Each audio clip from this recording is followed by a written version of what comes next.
Majesty. You're it. Ha! You're everything that's going on. In other words, you are a particular place at which the whole universe... Well, it would be a quieter and pleasanter place. Relieved of busybodies rushing around everywhere to do good and only making trouble. Is this a kind of an isolationist attitude? It is in some ways. We should mind our own business and... Yes, it is in some ways, yes.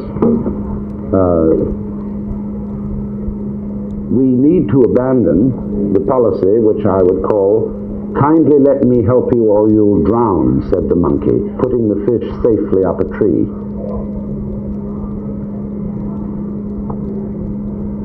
In other words, a lot of people don't want the benefits of our kind of civilization. Why do we have to put ourselves in boxes? Why is everything constructed in rectangles? The world is not rectangular, it's a globe.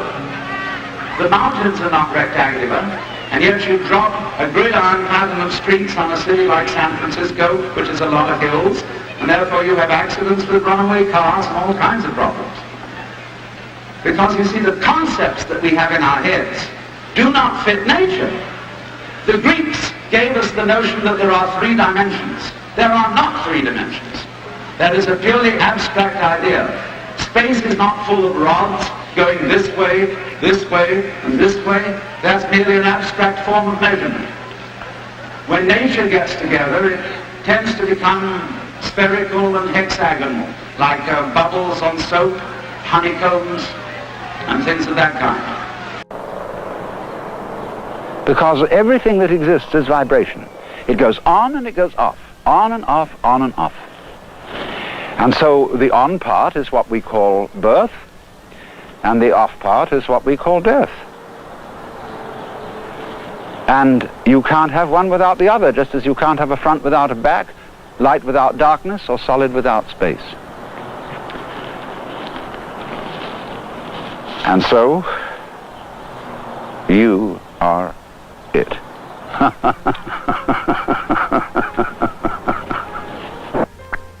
Our eyes don't work by effort. They don't have to go out and get the light. The light comes to them. And in the same way, sound comes to our ears. And even the sense of touch comes to our fingertips. And so it's strange, isn't it, that we have acquired the habit of a constant and chronic effort to see clearly and to hear clearly. I think part of it comes from school. You know, when children are listening to a teacher in class, they're always fidgeting or doing something like this, you know, and looking around and twisting and jiggling. And the teacher says, pay attention! If we continue as we're going now, where do you foresee the United States ending up? Nowhere. There won't be a United States in the year 2000 if we continue the way we're going.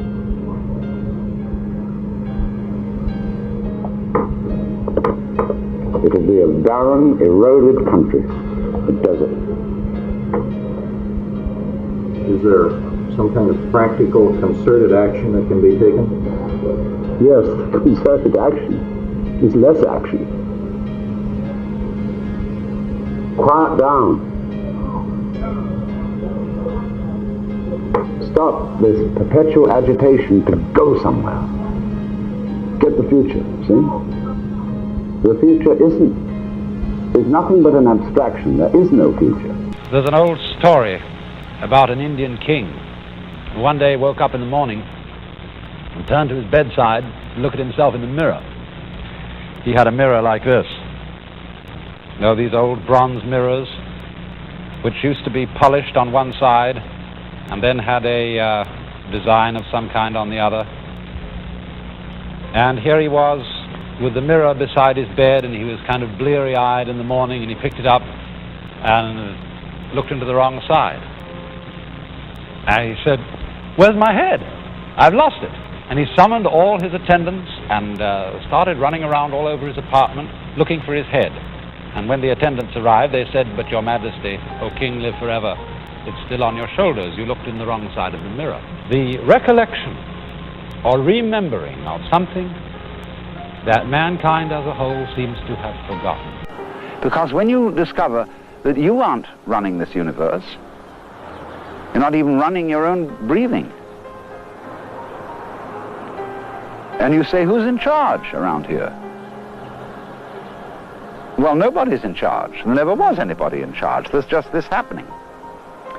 And it's like they say in the Upanishads, those ancient texts of Hinduism.